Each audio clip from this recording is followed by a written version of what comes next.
sou livre pra te adorar, Senhor.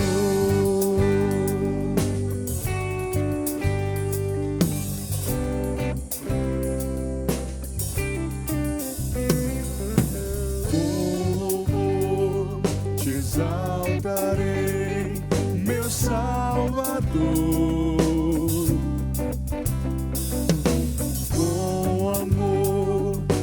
Bendirei, ó meu Senhor, só Tu és digno, és verdadeiro, maravilhoso, incomparável.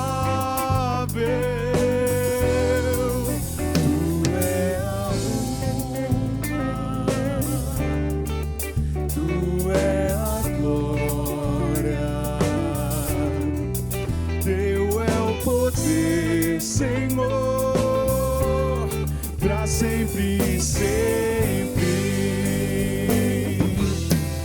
não deixarei de te louvar, não deixarei de te adorar, pois colocaste em mim desejo bem maior.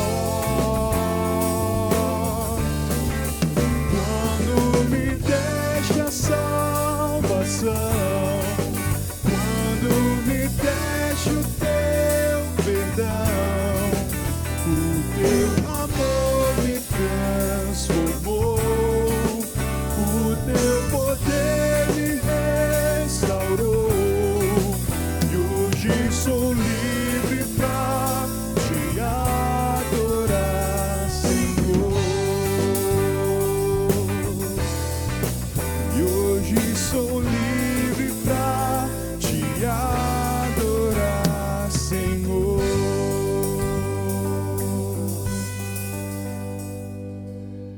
Amém.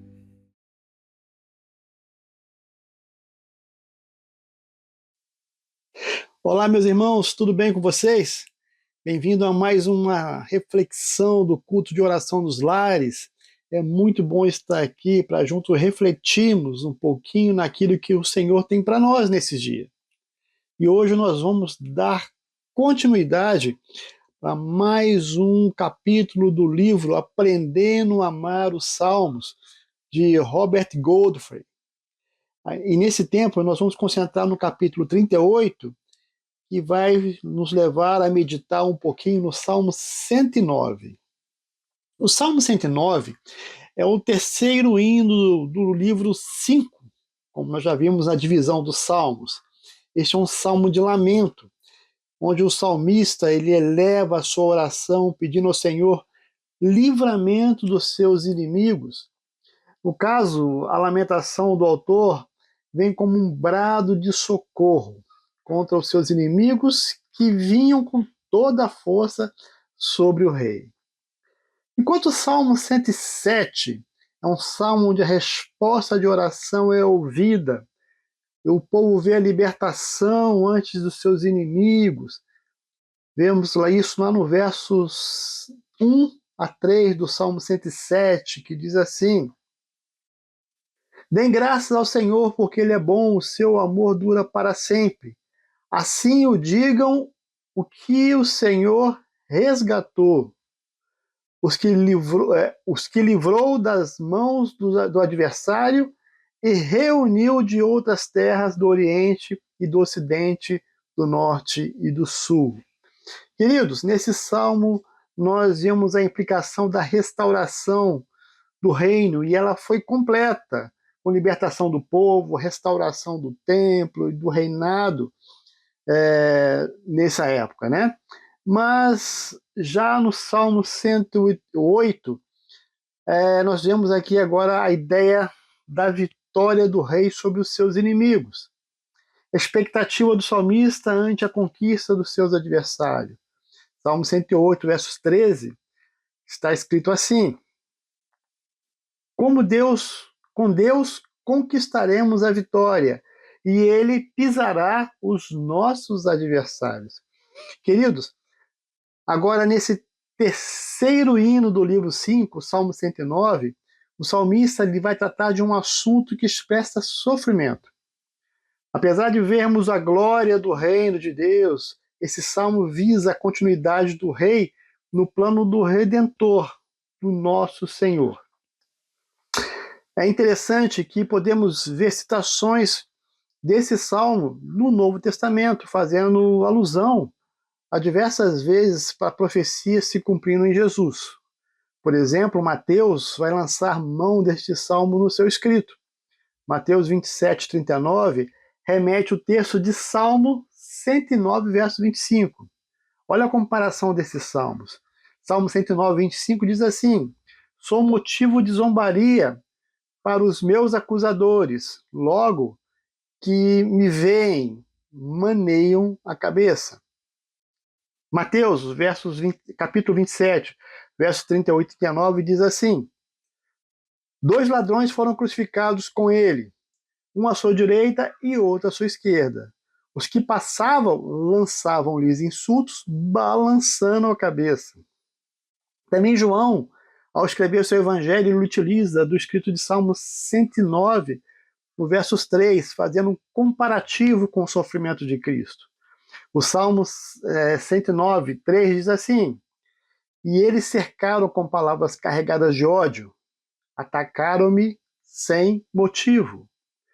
João 15, verso 25, vai dizer assim: mas isso aconteceu para se cumprir o que estava escrito na lei deles. Odiaram-no sem razão. Em suma, meus irmãos, esse salmo se torna messiânico face às passagens utilizadas no Novo Testamento que descrevem o sofrimento de Cristo. Não como um fracasso na cruz, ao ser levantado na cruz, mas como um cumprimento da poderosa obra salvífica e do propósito do Pai ao entregar o seu Filho para moê-lo em nosso lugar. Salmo 109, verso 27, diz assim: que eles reconheçam que foi a tua mão, que foste tu, Senhor, que o fizeste. Podemos também analisar o aspecto, a forma, a condição do sofrimento que Cristo passou, iniciando na sua angústia, ao ser acusado falsamente, injustamente. Jesus era homem cheio de bondade, um homem santo, cheio de amor. Ele é o Cristo vivo encarnado, mas os seus delatores o acusavam enlouquecidos, cheios de ódio com palavras de mentira. Versos 1 e 2 do Salmo 109 diz assim: ó Deus, a quem louvo, não fiques indiferente, pois homens ímpios e falsos dizem calúnias contra mim e falam mentira ao meu respeito. É interessante ver aqui, irmãos, que durante o tempo do ministério de Jesus, nós podemos ver o próprio Pai apontando a divindade do seu Filho.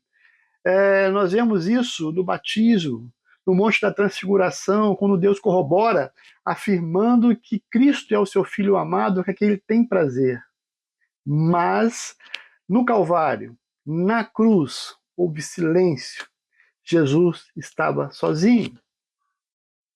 Na segunda parte da estrofe desse hino, os versos de 6 a 19, o salmista utiliza de palavras imprecatórias. Ele clama por justiça e juízo de Deus contra os seus inimigos. Na visão messiânica, é como que as palavras proferidas pelos seus acusadores fossem como se o salmista tivesse se apossado das palavras dos ímpios proferidas contra o rei. Enquanto na primeira parte o salmista usa de palavras no plural para falar dos seus inimigos, na segunda parte ele fala dos seus inimigos no singular. O poeta então ele vai copiar a forma dos seus acusadores. Davi, ele não toma vingança nas suas mãos, mas ele entrega a Deus. E pedia que o Senhor devolvesse e retribuísse a sua promessa de julgamento sobre os ímpios. Olha o que ele diz no versos 20. Assim retribua o Senhor os meus acusadores, aos que me caluniam. Irmãos, numa visão messiânica do Salmo, os ímpios, contando com Judas Iscariotes, queriam negar a posição de Messias do Senhor Jesus, utilizando de mentiras, de calúnias, de profecias contra o Senhor. As palavras de acusação que, para eles, haviam condenação, a fim de que Jesus experimentasse a calamidade pessoal e, quem sabe, sofresse corrupção. Versos 17 e 18, vemos as mentiras proferidas contra o santo, que diz assim: ele gostava de amaldiçoar, venha sobre ele maldição. Não tinha prazer em abençoar, afaste-se dele a benção. Ele vestia a maldição como uma roupa, entre ela em seu corpo com água e seus ossos com óleo. Queridos, a identificação desse salmo com Cristo, ela acontece na cruz. Porque ali Jesus vestiu a túnica da maldição. É isso mesmo. Deus se fez maldito por nós. Gálatas 3,13 está escrito assim: Cristo nos redimiu da maldição da lei, quando ele se tornou maldição em nosso lugar. Pois está escrito: maldito todo aquele que for pendurado no madeiro. A maldade desses oponentes machucavam em suas palavras. Elas revelavam o coração corrupto da humanidade. As palavras mentirosas do homem, esses homens maus contra aquele que sofreu condenação de um crime que não cometeu. Ao contrário, ele era santo, ele é santo, inocente, justo, bendito e piedoso. Mas a terceira parte do cântico, que vai do versos 20 ao 31 do Salmo 109, as palavras agora proferidas, elas demonstram a passividade e a confiança em Deus. Ainda que o Messias sofresse, ele confiava, mostrando, apesar de mostrar uma alma abatida e fraca, ele cria na salvação do seu Pai. Salmo 109, verso 22, vai dizer assim: sou pobre e necessitado, e no íntimo o meu coração está abatido.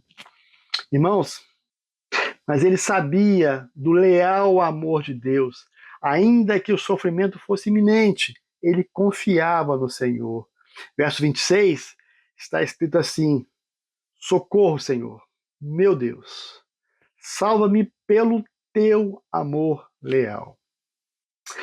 Por fim, queridos, ainda que o sofrimento fosse parte de um plano salvífico, havia uma promessa de vitória, uma vitória sobre a morte. Verso 31 vai terminar com esse dito: pois ele se põe ao lado do pobre para salvá-lo daqueles que o condenam. Queridos irmãos, o Salmo 109 fala de sofrimento, mas são aflições necessárias que o nosso Senhor passou para que eu e você alcançasse a vitória sobre o pecado e sobre a morte. O Salmo apresenta toda a dor que Jesus passou por nós, o abandono na cruz. Isso foi profetizado pelo profeta Isaías. Nós podemos ler isso no capítulo 53, versos 4 e 5, quando o profeta revela tudo que o nosso Senhor enfrentaria na cruz. Isaías 53, 4 e 5 diz assim: certamente ele tomou sobre si as nossas enfermidades e sobre si levou as nossas doenças, contudo nós o considerávamos castigado por Deus, por ele atingido e afligido, mas ele foi traspassado por causa das nossas transgressões, foi esmagado por causa das nossas iniquidades, o castigo que nos trouxe paz estava sobre ele, e pelas suas feridas fomos curados. Irmãos, é isso. Sim, Jesus sofreu por causa do nosso pecado. Ele se deu em nosso lugar. Não havia nenhuma ação que poderíamos fazer para conseguir perdão dos nossos pecados, do pecado original. Jesus se fez pecado espancado por nós, levando todo o castigo, toda a dor, toda a enfermidade sobre ele. Se hoje nós temos certeza da liberdade do pecado, se hoje nós temos esperança da graça futura, é porque o Espírito Santo testifica em nós que fomos libertos da morte. Não foi por merecimento, mas porque Jesus Cristo enfrentou a cruz em nosso lugar. Quando esse Salmo 109, possa nos levar a um exame introspectivo, que nós possamos olhar para dentro de nós, lá no fundo, e reconhecer quem nós somos. E depois, olharmos para o alto e entender o valor das injúrias, das acusações mentirosas na cruz, do sangue da morte de Jesus que sofreu em nosso lugar, para que hoje nós tenhamos alegria. Nosso Senhor venceu a morte. E por causa disso, nós encontramos salvação em Cristo Jesus. Que amor é esse? Esse é o Deus maravilhoso, que nos amou, sendo nós ainda pecadores. Ele nos amou primeiro. Grande abraço. Fiquem todos com Deus. E até a próxima.